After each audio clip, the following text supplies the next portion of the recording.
Hey yo les Nazma, c'est Alexandre, j'espère que vous allez bien les gars, c'est enfin le moment pour moi de vous donner en vidéo mon avis et mon analyse sur la version française des épisodes d'Inazuma Eleven Ares disponible en français depuis fin décembre 2018. Je vous donnerai mon avis sur certains noms de joueurs, sur également les noms des équipes, sur également les doubleurs qui ont été choisis, la qualité de la version française vu qu'il y a quand même certaines pépites et pas mal de mauvais choix parmi le lot. J'ai pour ma part seulement visionné 3 à 4 épisodes en français à la volée en regardant seulement certains passages, comme je connais déjà tous les épisodes en version japonaise sous-titré français. J'allais pas tout regarder, c'est normal. Mais malgré le peu de moments que j'ai visionné, il y a quand même certaines pépites sur lesquelles on va revenir parce que ça craint vraiment. Mais avant de commencer cette vidéo, je voulais d'abord revenir avec vous sur 2-3 petits points. Sachez que si vous aimez la chaîne, ce que je fais en général, mon contenu, et si vous voulez me soutenir, sachez que j'ai mon lien Utip en haut de la description et aussi en commentaire épinglé. C'est un site sur lequel tu vas pouvoir visionner 2 à 3 pubs grand maximum par jour qui durent entre 20 et 25 secondes. Chaque pub visionnée me rapporte environ 5 centimes. Alors certes, c'est pas beaucoup, mais si vous êtes plusieurs à le faire, des dizaines, voire des centaines, voire des milliers, à y aller tous les jours, à le mettre en favori, y penser tous les jours y aller avec votre téléphone, votre tablette et votre ordinateur, parce que du coup ça marche sur les 3 en même temps. Ça me permettrait du coup d'acheter du nouveau matériel, que ce soit des lumières, des micros, des appareils pour aller justement tourner en extérieur, des costumes pour les let's play narratifs, développer davantage de concepts, en apporter de nouveaux. Du coup, pour ceux qui y penseront à y aller régulièrement avec vos appareils, je vous remercie énormément d'avance parce que ça va beaucoup m'aider et je vous en remercie vraiment. Deuxième chose à dire avant de commencer cette vidéo, malgré que l'introduction soit un petit peu longue et j'en suis désolé, je m'adresse maintenant à tous ceux qui aiment Inazuma Eleven, qui aura du contenu Inazuma Eleven sur YouTube et qui ne me connaissent peut-être pas encore. Sachez que je fais des analyses d'épisodes, des reviews d'épisodes, des théories sur Inazuma Eleven et la suite. Pas mal de top et pas mal de vidéos autour de ça. J'ai analysé déjà tous les épisodes d'Inazuma Eleven Ares et ceux d'Orion. Je crois que maintenant on en est au 11e actuellement. J'ai fait tout ça par rapport aux épisodes en japonais sous-titré français, donc forcément j'ai beaucoup d'avance sur vous qui avez préféré attendre peut-être la version française. Sachez que du coup tu pourras retrouver toutes les analyses sur ma chaîne. Donc si t'aimes le contenu Inazuma Eleven, abonne-toi à la chaîne pour m'aider à atteindre l'objectif des 50 000 abonnés en 2019. Enfin bref, maintenant que je vous ai dit tout ça, malgré cette longue introduction, je suis désolé mais vous me connaissez, j'aime beaucoup parler, je suis dans le partage avec vous, j'aime beaucoup dire ce que je pense. On va parler maintenant de la version française d'Inazuma Eleven Ares avec déjà les noms des joueurs de l'équipe de Raymond. Alors attention là les amis, ça va quand même être assez intéressant parce qu'il y a quand même des petites pépites et je m'attendais vraiment pas à ce choix des noms pour la production. Alors nous avons Sandra Fischer pour Norika la gardienne. Alors là déjà bon, le nom est quand même assez passable, franchement elle a bien une tête à s'appeler Sandra, donc à la limite ça passe. On a ensuite Kiko Calavento pour Iori. Je trouve que pour lui ça fait un nom un petit peu trop espagnol, c'est un petit peu trop des îles, tu vois. On a Trevor Cook. Alors moi quand je pense à Trevor Cook, je pense avant tout à Trevor, la grenouille de Neville Londubat dans Harry Potter. Ils ont donné ce nom là à Mansaku. Alors je trouve vraiment que ça lui va pas du tout. On a Nino Nango pour Hattori, Cliff Parker pour Iwato, Maxime Dacier pour Michinari. Michinari, alors autant pour lui Maxime, je trouve que ça lui va bien, un grand garçon, cheveux longs et tout ça, je trouve que ça lui va bien. Cliff Parker, alors pour Iwato ça fait un petit peu penser à Clifford Doom, tu vois, dans comment il s'appelle, dans Katen Tsubasa en version française. Du coup un mec bien grand, bien posant, je trouve que ça va bien. Nino Nango, alors c'est pareil, c'est un petit peu comme Kiko Calavento pour Iori, ça fait bien le nom un petit peu latino etc des îles, je trouve qu'à la limite ça lui va bien pour lui. Valentin Esner pour Iora, ça fait un petit peu un nom allemand, tu vois, donc bon, pas Valentin mais Esner, tu vois, donc à la limite ouais, pourquoi pas. César Montalban pour Okuiri, alors là pas du tout. On a aussi après ça Adriano Donati pour Gujin, alors vous me direz ça en commentaire mais personnellement je trouve que ça lui va super bien en tant qu'attaquant numéro 9. Sonny Bright pour Asuto, alors Sonny, je suis pas trop fan de ce nom là, mais du coup ça rappelle un petit peu Sun, le soleil, tu vois, c'est un petit peu dans ce délire là, donc à la limite ça peut bien y aller, mais j'aurais préféré un autre nom. Basil Hardy pour Kozumaru, je trouve que ça nique tout le peu de charisme qu'il avait déjà. Après dans les autres équipes on a par exemple Aizaki, l'un des protagonistes principaux d'Inazuma Eleven Ares qui s'appelle donc Elliot Amber. Alors je trouve que pour un mec charismatique comme ça qui s'énerve un peu, je trouve que Elliot ça lui baisse un peu le charisme, tu vois. Et là par contre aussi j'ai pas compris, alors je sais pas si c'est vraiment son nom en version française ou version internationale, pour Nosaka, donc celui aux cheveux roses qui est également aussi l'un des 3 protagonistes principaux, ils l'ont appelé Hitmore. Alors je sais pas si je le prononce comme il faut parce que j'ai pas entendu son nom dans les épisodes que j'ai regardés, mais je crois que c'est Hitmore ou S-Mort. C'est un petit peu nul je trouve, c'est vraiment un nom qui est pas du tout, enfin qui sonne pas bien quoi, c'est pas un nom pour un personnage principal et encore moins pour l'un des héros de l'histoire. C'est nul. Après pour les noms des équipes, alors là comme forcément on est en épisode 10 de la version française, on n'a pas tous les noms qui sont dévoilés. Pour Raymond je crois qu'ils ont gardé Raymond ou Inakuni Raymond.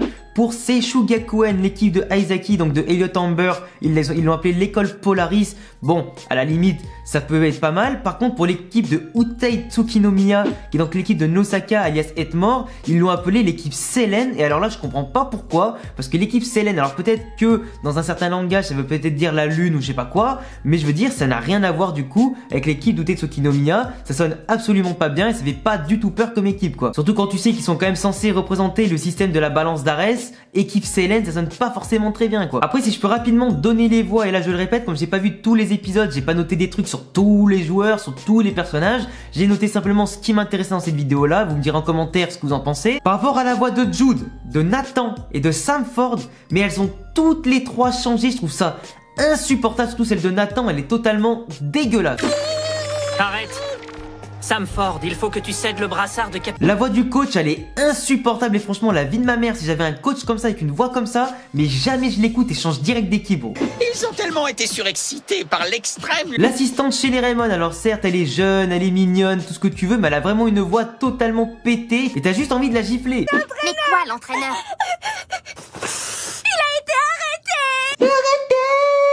Alors la voix de Nosaka, elle est quand même super cool, ça va, elle va bien avec le personnage. Celle de Nishikage, le personnage qui l'accompagne tout le temps, je connais pas son nom en français, mais sa voix, elle aurait quand même pu être un peu plus virile, vu que c'est un personnage qui en impose quand même pas mal. L'équipe Rayman est en train de manquer d'énergie. En plus, ils ont perdu leur sang-froid. Aizaki, je m'attendais à une voix quand même un peu plus agressive, un peu plus sombre, etc. Finalement, on va dire que ça passe tranquille, je l'ai pas encore vu dans les périodes où il s'énerve beaucoup, donc forcément je suis pas trop comparé. Par contre dans les voix de Raymond, alors les voix de Raymond, on a Iura, Mansaku, Gujin et Iori qui sont vraiment nickel, y a rien à dire. Mention spéciale d'ailleurs à la voix de Iura qui est vraiment super clean. Par contre je suis désolé, mais tout ce qui est les voix de Asuto alias Sony, toutes les voix comme Norika ou Kozumaru, je suis désolé mais les trois réunis là, mais c'est un carnage mon gars. Là je repense vite fait au moment où il y a Asuto notamment dans l'épisode 1 qui voit son école se faire défoncer, enfin du moins le terrain de foot se faire défoncer. Quand il intervient, il est pas content. Putain mais tu la ressens pas la colère quand il parle, tu ressens pas la peine et le dégoût dans sa parole, tu vois. Tu sens pas qu'il s'énerve, c'est pas comme en japonais où il a une voix hyper cool, hyper classe, où quand il s'énerve, tu comprends qu'il s'énerve, tu vois. Là tu ressens rien en fait. Ah oui, par contre le pire truc que j'ai relevé, que j'ai pas dit en début de vidéo, c'est que là à un moment, dans l'épisode 1 quand je l'ai lancé, il y a Kozumaru qui parle et qui dit le football frontier. Le football frontier. Merde! Jamais vous n'arriverez à décrocher une victoire au football frontier. Putain, mais même dans les premières versions d'Inazuma Eleven, il disait bien le football frontière, mon gars. Le football frontière. Putain, mais le doubleur, il avait simplement 2 mots à lire et ce con, il s'est trompé sur le 2e mot, quoi. Putain, mais à un moment, le mec, il passe quand même des diplômes, il passe quand même des reconnaissances, il a fait un métier de comédien pour être doubleur, tu vois. Et le mec, il s'est quand même dit, je veux dire, le football frontière, mais à la limite, c'est limite pas lui le pire c'est ceux de la production qui ont écouté en direct les enregistrements parce qu'ils sont quand même à côté d'eux quand ils font les enregistrements. Ils se sont pas dit, moi il y a un problème quand même, au pire il le dit une fois c'est pas grave, mais le mec il a répété football frontier durant tout l'épisode et durant tous les suivants aussi. Après j'ai pas noté plus de trucs que ça au niveau individuel pour les personnages, mais dans l'ensemble parmi les 3 épisodes que j'ai regardés, c'est pas forcément très réussi. Je suis quand même plus content d'avoir découvert la version japonaise sous-titrée français avant celle-là. Je me suis plus habitué aux voix japonaises. Mais franchement, je suis content parce qu'à mon avis, il se peut que j'aurais pas regardé jusqu'au bout les épisodes. Tellement les voix françaises, elles sont quand même nulles, quoi. Après, je comprends le public qui a regardé dès le début la version française, qui n'a pas écouté la VO et pour qui, on va dire, les VF ne les dérangent pas en général, comme dans les dessins animés, sur les chaînes, etc. Je peux comprendre que votre avis soit quand même un petit peu plus positif que le mien. Mais dans l'ensemble, après, je suis pas non plus déçu, tu vois. Mais je trouve que la moitié des joueurs, voire les 3/4 des joueurs, ils ont pas une voix qui leur sont adaptées en fait. En général, quand t'as un personnage suivant son caractère, sa personnalité, etc., t'as quand même un casting qui est fait pour quand même faire coller la voix du doubleur à celle que le personnage devrait avoir dans la vraie vie, tu vois. C'est pas tu prends un doubleur au pif, tu le fais signer parce qu'il a un bon CV et tu le mets sur n'importe quel personnage. Ça marche pas comme ça. Au Japon, tous les seiyuu, comme on les appelle aussi, donc forcément, donc ceux qui donnent leur voix à leur doubleur, ils sont quand même choisis à la volée, mais quand même bien triés et donnés en fonction du personnage qu'ils vont adapter et incarner, tu vois. C'est pas choisi au pif, donné au moindre personnage qui lui passe sous le nez, terminé. Parce qu'en France, j'ai l'impression qu'il y a tellement de pénurie de doubleurs, il y a tellement de mauvais doubleurs que t'as l'impression qu'ils les prennent vraiment dans l'eau, les CV au pif. Tiens, vas-y, toi t'as une voix, vas-y, fais celui-là, on s'en bat les couilles. Non, ça marche pas comme ça. Et franchement, je trouve que la qualité de la VF, même si les anciens personnages quasiment ont gardé leur voix, sauf certains comme Nathan, Jude, etc., bah en général, ça reste correct. Mais pour les nouveaux personnages, il y a certains points sur lesquels ça va pas quoi. Après comme j'ai dit, il y en a quand même plein sur lesquels ça va bien, comme Nosaka, comme notamment aussi les personnages de Raymond, pour comme Iura, Mansaku et tout ça, mais il y en a certains pour qui ça va pas, comme le coach, comme les assistantes, comme, enfin je sais pas, il y en a plein de trucs qui me dérangent, et je pense que du coup la version française, déjà de 1, c'était sûr que j'allais pas la regarder, vu que j'ai déjà vu tous les épisodes en VO, mais c'est carrément sûr qu'après cette vidéo là, et ben j'entendrai plus jamais parler de la VF, parce que je vais me concentrer uniquement sur la version japonaise. Donc du coup pour ceux qui voulaient peut-être que au fur et à mesure de mes reviews, je passe des noms plutôt en japonais aux noms français, et ben non, on va s'arrêter là. Moi je garde les noms en japonais, ils sont plus badass, plus charismatiques, je suis bien habitué quand même, c'est pas pour changer du jour au lendemain, donc c'est plutôt à vous de vous habituer quand je ferai mes reviews et mes analyses. Après au pire, dans tous les cas, mes reviews et analyses sont quand même bien illustrées, t'as toujours le bon personnage qui apparaît au moment où j'en parle, donc en général tu comprendras de qui je parle à quel moment, du coup tu seras pas perdu. Enfin voilà les gars, c'était tout pour cette petite vidéo pour parler un petit peu de mon avis et mon analyse sur les 2-3 épisodes que j'ai pu voir de la version française d'Inazuma Eleven Arrest. Je vous ai donné mon avis sur les noms des joueurs, le nom de certaines équipes, j'ai pas encore toutes les infos sur les équipes,